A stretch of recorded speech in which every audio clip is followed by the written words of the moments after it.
Vëllezër dhe motra, unë dua të dëshmoj se që kur isha shumë i vogël, unë linda me një aftësi të kufizuar vizuale. Dhe një nga premtimet që Perëndia më bëri në profeci ishte që të mos shqetësohesha për atë aftësi të kufizuar, sepse ai do të më jepte triumfin, fitoren, dhe që kjo nuk do të ishte asnjë pengesë gjatë jetës, sepse ai do të ishte mbështetja ime, forca ime, ai do të më jepte diturinë. Perëndia më lejoi të bëja studimet, duke më dhënë vendet e para që nga shkolla fillore, dhe pas kësaj Zoti më lejoi të nisja universitetin, dhe megjithëse ekzistonte frika për shkak të aftësisë së kufizuar, sepse nuk arrija të shikoja tabelën, vepra e Perëndisë gjithmonë ishte e pranishme, sepse Perëndia më ndihmoi në provime, ishte ai që më dha aftësitë për të kaluar çdo lëndë dhe Perëndia më lejoi të përfundoja gjimnazin dhe shkollën e lartë, por Perëndia thoshte dhe vazhdonte të këmbgulte se ai do të më lejonte të vazhdoja të studioja, të përgatitesha, të bëja studime të tjera universitare. Perëndia më lejoi të aplikoja në një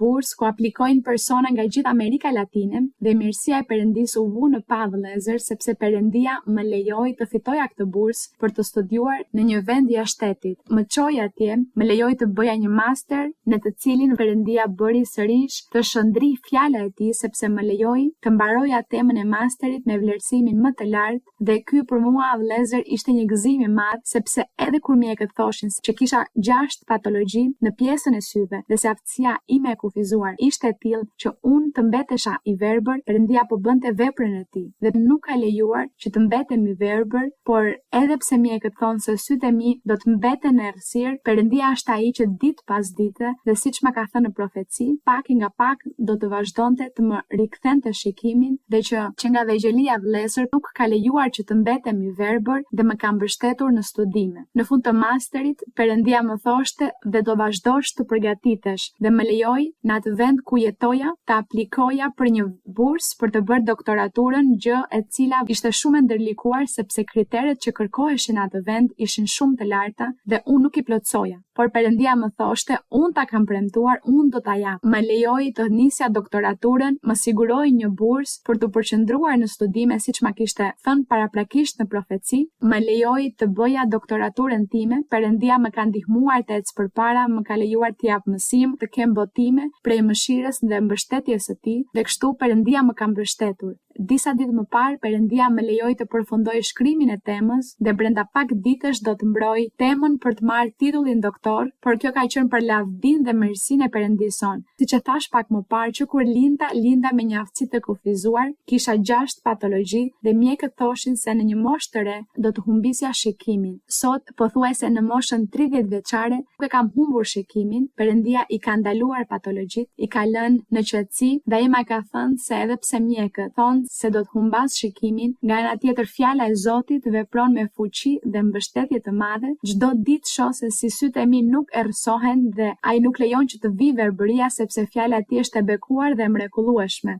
Gjithashtu, Zoti më thoshte se kurrë nuk do të mungonte puna në jetën time dhe se do të ishte ai që do të ma jepte punën, që do të më siguronte gjithçka. Disa muaj më parë, Perëndia më lejoi të aplikoj në një vend pune ku kishte shumë pak poste të lira për gjithë vendin. Atë proces Perëndia lejoi që ta fitoja, por ishte diçka shumë e bukur sepse që në fillim të procesit Perëndia më dha një ëndër ku në rezultatin përfundimtar unë shfaqesha në listën e personave të zgjedhur dhe gjatë procesit Perëndia më mbështeti vëllezër dhe motra dhe disa ditë më parë, ashtu siç Perëndia ma kishte zbuluar në ëndër, ashtu e jetova dhe ky vëllezër dhe motra ka qenë një bekim i madh. E lëvdoj Perëndin ton sepse ka qenë një Perëndi besnik në fjalën e tij, ka përmbushur gjithçka që më ka thënë që nga fëmijëria ime, këtë dëshmoj për nderin dhe lavdinë e Perëndisë ton.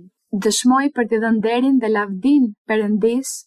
Zoti në profecinë e tij të shenjtë më tha se unë do kisha një përjetim dhe se në atë përjetim ai do të ishte aty. Unë dua të ndaj me ju vëllezër dhe motra që unë isha shumë i pabindur. Isha shumë kokfort, shumë hipokrit me Zotin. Në kish unë isha një person, për jashtë isha një tjetër, duke dhënë dëshmi shembull të keq. Ndodhi që një ditë kur po shkoja në vendin e punës, më zuri një gjumë i shkurtër në motorin me të cilën shkoja dhe në atë çast vëllezër u përplasa me një pemë, rash në gjendje kome për 16 ditë, mbeta me një dëmtim traumatik të rëndë në kokë në pjesën ballore, gjithashtu pata shkëputje të neuroneve. Sipas mjekëve, unë nuk do të flisja më kurrë, por Zoti në një kult të adhurimi më ktheu zërin. Sipas mjekëve, unë nuk do të ecja më. Sipas mjekëve, vëllezër dhe motra, unë do të mbetesha tetraplegjik. Dhe sot jap nderin dhe lavdin Perëndis, vëllezër, sepse mund të flas, sepse mund të ec, sepse Zoti më ka kthyer edhe punën. Gjithashtu dua të ndaj me ju se pas aksidentit mbeta me një mpiksje gjaku gjatë një studimi biblik në lutjen që bëri motra jon Maria Luisa.